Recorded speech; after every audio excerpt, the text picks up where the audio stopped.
Shalom, shalom. Um, Welcome to another video. The name of this one is Obadiah chapter 1 explained. But before I get started, I want to give all praise, honor, and glory to Yahweh, Bahashem, Yahweh Shai, Bahashem, Rechakwadash. A double honors to the apostles, the bishops, the elders, and all the teachers of Great Millstone who rule and teach well. Peace and salutation to the elect men who's pushing this word throughout the four corners of the earth. To you, I say shalom. And to all the aquath out there who's just sitting back, paying attention, listening, and learning in silence, to you, I say shalom. Well, I wanted to get into this lesson because it was pretty much right in my mind just to explain Obadiah 1, chapter 1. Yeah, but it's going to be a two-part series because there's a few precepts, there's a few verses. It's about 21 verses. I think that's going to be too long, so I'm just going to do 10 and then I'll continue with another 10 another day. All right. So pretty much Obadiah chapter 1 is just giving a clear understanding of judgment that's going to come down on Esau Edom from his allies, from his fellow brethren, right? There's just destruction and how they're going to come up against him, right? Now, without any other delay, let's get into Obadiah chapter 1 and verse 1. And it reads, actually, let me share my screen so we can read it together. All right.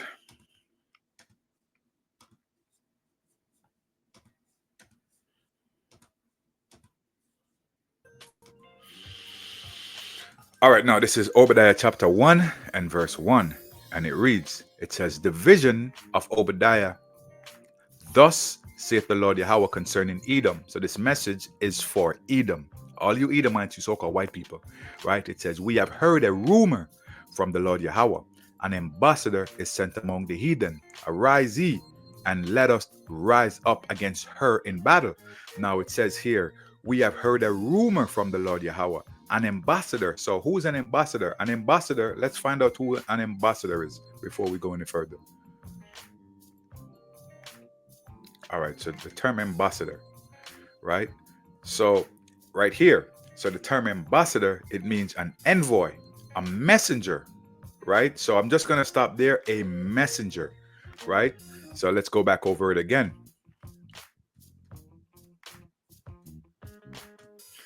It says, an ambassador is sent among the heathen. So it says, a messenger is sent among the heathen. Arise ye, and let us rise up against her in battle. So this messenger who came from Yahweh to the heathen nation is saying, arise, let us rise up against her in battle. So pretty much arise ye nations against Edom, because now a battle is going to happen, meaning you guys are going to fight against Edom. Take a look at what's going on right now in our society. China and America is at war. The Middle East and America is at war. So even though the small hats are the ones who's causing chaos in the Middle East, we know that America is the one behind all of it, right? So we know that Babylon the Great, you so-called white people, are the ones who's fighting against the nations in the Middle East. So as I said, China battling against America. You have the Middle East, such as Iran, Yemen, Palestine. All of the Middle East pretty much is going up against who?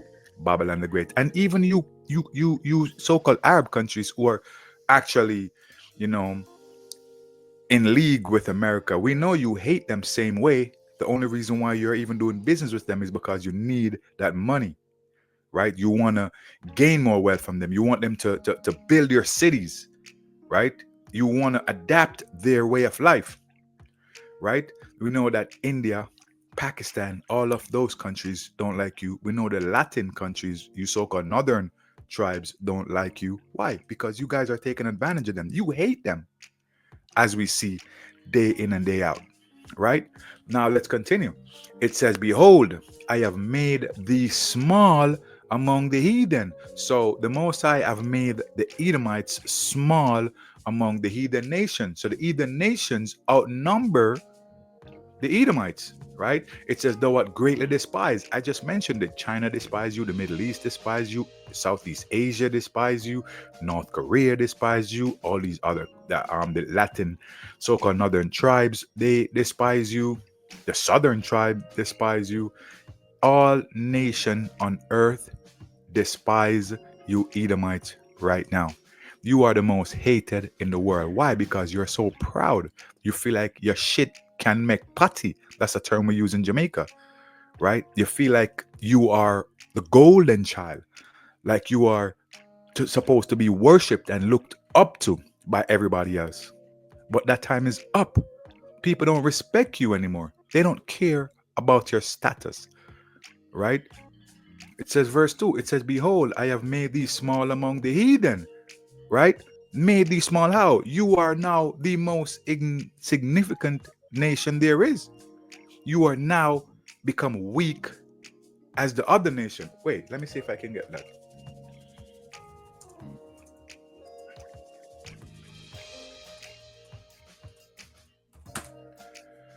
Ah, Isaiah 14 and 10. This is Isaiah 14 and verse 10. And it reads, all they shall speak and say unto thee, art thou also become weak as we? Art thou become like unto us? This is what the nations are asking, because the nations are shocked that you are now as weak as them, right? Which is what Obadiah 1 and 2 says. Let's read it again. It says, behold, I have made thee small among the heathen, thou art greatly despised. So you are now weak. You're now insignificant amongst the nations, right? You're now hated amongst all nations across the earth. And why? Because everybody is waking up. How? Why are these people waking up? Right? Because the Most High has done it, right? I think it says it in this precept right here, but let me continue. Obadiah 1 and 3. The pride of thine heart has deceived thee, thou that dwellest in the cliffs of the rock, whose habitation is high, that saith in his heart, who shall bring me down to the ground? So because you're so prideful, proud, you're boasting in your evil, in your wickedness, you feel like nobody can destroy you, right? You feel like nobody can take you down, right? Let me get another precept.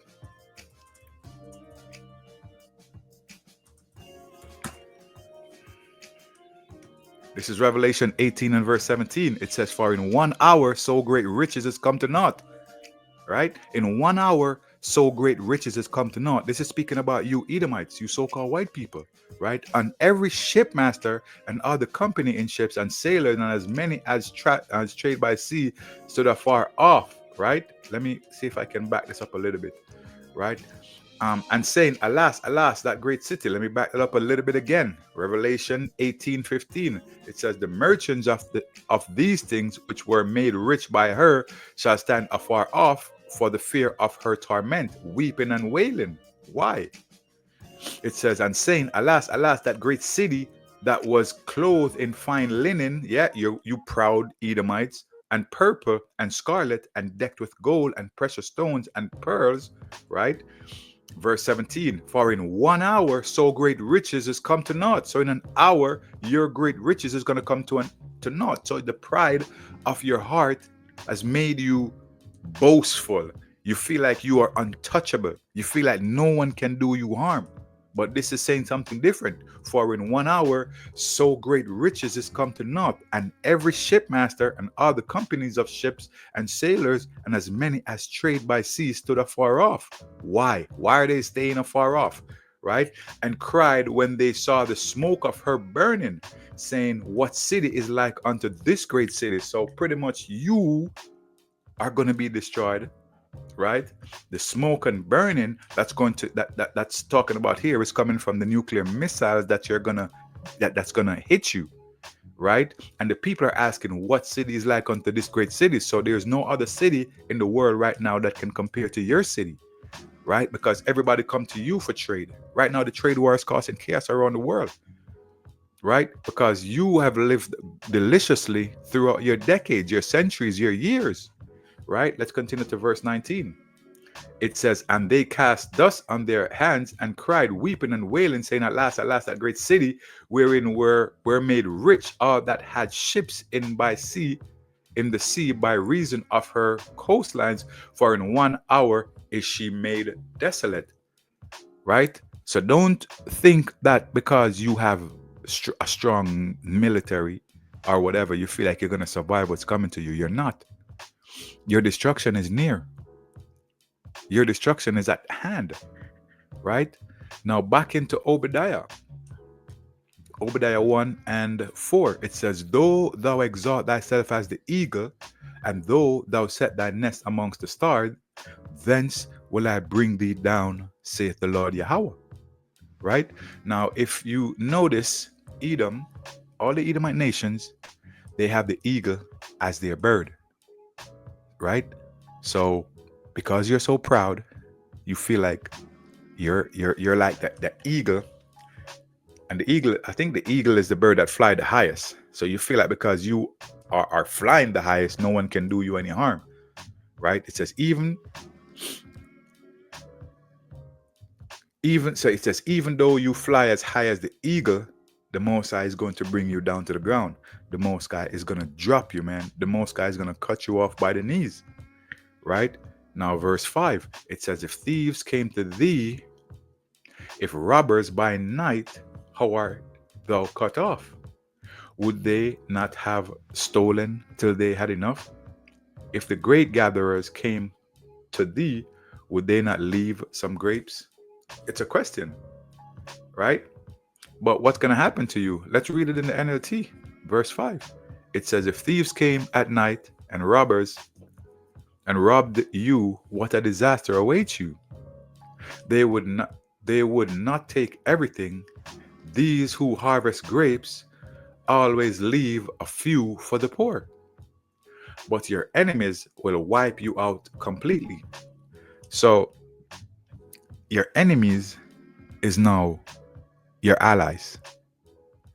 So your allies are also going to be a part of your destruction. China, Russia, North Korea. These are going to be your demise. Now, verse 6, it says, even nook and cranny. NLT. This is the KJV. It says, how are the things of Esau searched out? How are his hidden things sought up? So prior to the Israelites being on the highways and the byways, you people just saw the Edomites as racists, as slave owners, and that's it. But you didn't know that deep within these scriptures, the Bible actually speak about their destruction, their wickedness, their evil.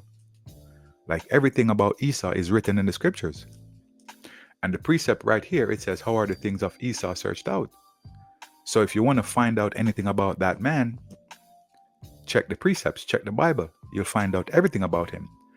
It says, how are his hidden things sought up in the Bible? Like you can tell, you can see all his. That's why in Job 9:24, it says the earth is given into the hands of the wicked. Right?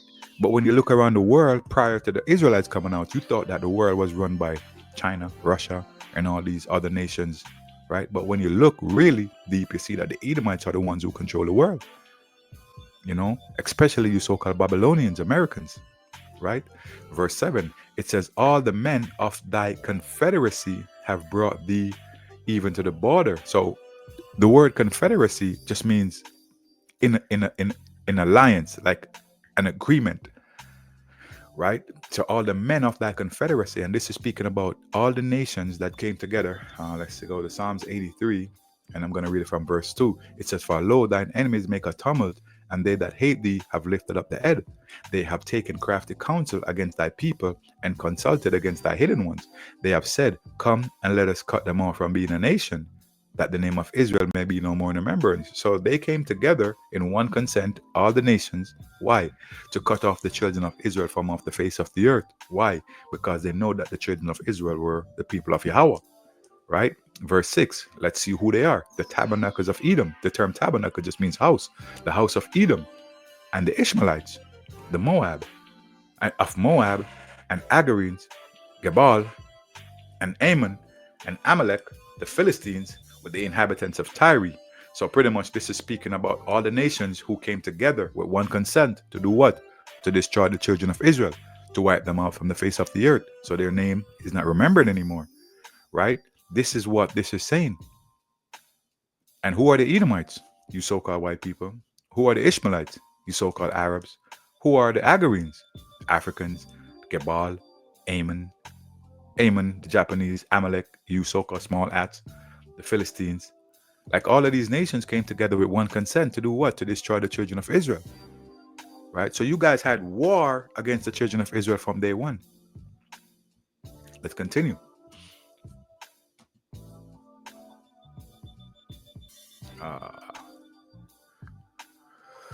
Let's see this.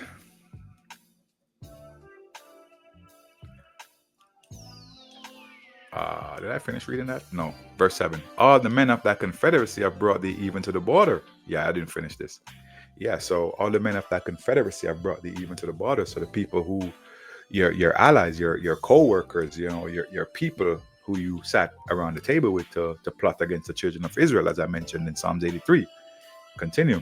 It says, the men that were at peace with thee have deceived thee. So the men who were at peace with thee, talking about the EU nations, because as we see right now, the EU nations, they hate your guts. They don't like you. Nobody likes you anymore, right? It says, they that eat thy bread have laid a wound under thee. So the people who were doing trades with you, the people who were sat at the table and eat with you, you know what I'm saying, talking about how, you guys going to go against the Israelites, how you guys going to take over the world. Those same people have deceived you, right? And prevail against thee. So they're going to prevail against you. Why? Because now you're hated amongst all nations, as we can see, right? And then it says, and there is none understanding in him, right? Let's go to verse 8. Shall I not in that day, saith the Lord Yahweh, even destroy the wise men out of Edom, and the understanding out of the mount of Esau? I'm going to read that again. It says, shall I not in that day, saith the Lord, even destroy the wise men out of Edom? So who are the wise men of Edom? Right? You presidents, you prime ministers, you princes, you kings, you politicians, you bankers, right? The trillionaires, the billionaires, the oligarchies. You guys are considered the wise men of Edom, right? And what did the Most High say here? Shall I not in that day, saith the Lord Yahweh, even destroy the wise men out of the mount of Esau, and understanding out of the mount of and the understanding out of the mount of Esau, right? This is what the Most High is saying. So Yahweh will destroy the wise men, the intelligent one, right, out of the mount of Esau. So the people behind the scene, the puppet masters. This is who it's speaking about, right? And at that time, like your DJ Trump, your presidents, your prime ministers, they won't have any. They will be confused, and you guys will be running around like chicken with your heads cut off, right? And verse 9, it says, and the mighty men, right? And who are you mighty men? The mighty men would be talking about the armies, right? Your sergeants, your generals, right? This is what it's talking about. And thy mighty men, O Teman, shall be dismayed, to the end that every one of the mount of Esau may be cut off by slaughter. And this is what's speaking about, right? Esau, Edom, has no place here after Yahushua returns, right? He's going to be living here for a bit in servitude as slaves, building up the kingdom. But after 1,000 years, he's going to be destroyed. He's going to be cut off by fire. He's going to be destroyed, right? And verse 10, it says, for thy violence against thy brother Jacob, shame shall cover thee, and thou shalt be cut off forever. So remember now, for thy violence against thy brother. So the Most High is pretty much taking vengeance for his chosen people. The Most High is taking vengeance for his chosen people. How about that? How about that? Let me read it again. It says, for thy violence against thy brother Jacob, shame shall cover thee, and thou shalt be cut off forever. Para siempre. Right? And the reason for the Most High's judgment is because Esau had a perpetual hatred for Jacob, his brother, which is the Israelite nation. And this is the reason why you see they shoot them down in the streets daily, in America. That's the reason why they treat them like shit, take away their benefits, just do them dirty, right? It's a spiritual warfare between Jacob and Esau, which is the Israelites and the Edomites, the so-called white people, right? And because of this that they have done to the children of Israel, the Mosai is doing what? Is just dealing with them treacherously. Is giving them a payback for how they treated the children of Israel, right? Let me see what else I got. Yeah, man. Yeah, I think that's it. I think that's it. But just to go over what we just went through, the Mosai has proclaimed judgment on Edom, right? Obadiah 1. Thus saith the Lord concerning Edom, we have heard a rumor from the Lord, an ambassador sent among the Eden. Arise and let us rise up against her in battle. So that's judgment that the Mosai is proclaiming on the Edomites, right? Why? Because of pride. Because the pride of Esau's heart has deceived him. He felt like he's the more secure because he has military might. Feels like no one can do him any harm, right? So the Mosai is going to show him that I can take you down. And this is the same reason why the Mosai lifted up Pharaoh. The Mosai lifted up Pharaoh in Egypt just to show his power to the people, to the nations. And that did happen. And the same thing is happening right now with these modern day pharaohs.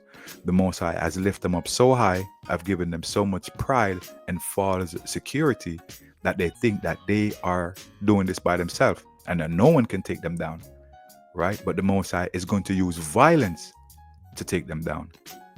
Violence. He's going to use the other nations, right? The European Union, China, North Korea, Russia. These are the nations that's going to take down Edom from his high place, right? And though Edom feels like they are like the most powerful nation on earth, their destruction is going to be the most severe. Their destruction is going to be the most severe. They're going to get it. And we can't wait, right? But anyway, that's it for today. I'll do a part 2. With that, I want to give all praise, honor, and glory to Yahweh, Bahashem, Yahweh Shai, Bahashem Rakakodash. Double honors to the apostles, the bishops, and all the elders of Kramer Stone who rule and teach well.